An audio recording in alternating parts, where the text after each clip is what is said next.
In addition to hosting the content locally, you can also take advantage of something called a CDN, or Content Delivery Network.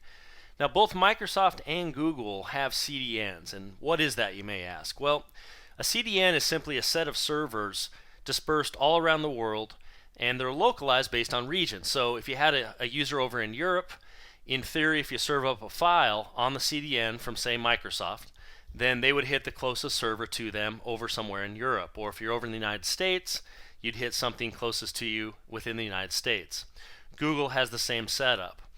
So what a CDN buys you is if the appropriate file you need is hosted on a CDN server, then you could take advantage of that for two main reasons. One I just mentioned, and that is the user should be able to download the script faster instead of having to hit your server to go get it. So obviously that right there kind of limits it to more internet scenarios. If you're doing intranet, you'll more than likely just want to host the script locally.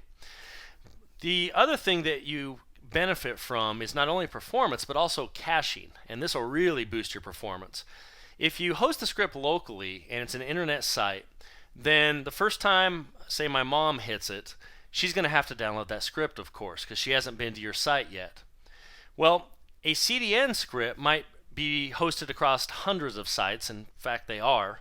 So if you hit a site such as, let's say, CNN.com, and they were hosting jQuery, and they use one of the two URLs that you see here, either the top one, which is Microsoft, or the bottom one, which is Google, then if they move from CNN and now come over to your site, now if you're using this same exact URL, then they're automatically going to get that script and it's going to pull from the cache, because the browser will recognize that I've already loaded this script, I already have a copy of it locally.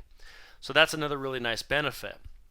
Now, of course, a CDN is supposed to never be down.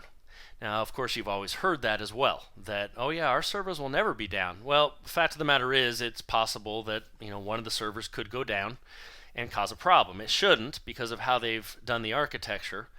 But one of the gripes I hear from people, or the worries I should say, is that I don't want to use a CDN because if it's down, my whole page stops working because I don't have access to my jQuery script. Well, good news is there's another way to work with this, and you can have your cake and you can eat it too. So what if the CDN was down? Let's say you're using Google, as this shows, in the source attribute of our script tag. And let's say for whatever reason, the data centers, wherever they have these servers, were having problems and you weren't able to get the script. Well, there is a nice little workaround you can do so that you can take advantage of the performance and the caching that can take place. But if for some reason the user hadn't cached the script in their browser and the server's down, then we can have a backup plan.